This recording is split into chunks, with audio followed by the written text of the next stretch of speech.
Hello, this is Eduardo with S&P Tools. Today we're going to be talking about the Renquip AT9 hydraulic flange alignment tool. The reason for the tool is to help the operators fix rotational and lateral misalignment. This eliminates the need for chain falls, come-alongs, and cranes. Minimum required for this tool is an 1.5 inch bolt toe.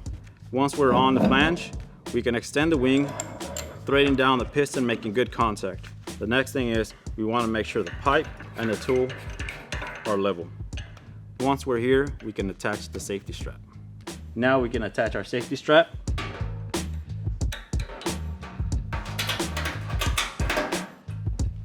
Hook up our hydraulics.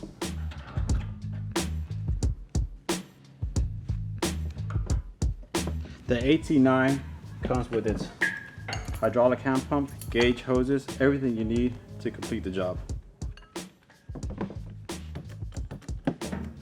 We can now see the flange being lifted and job is done.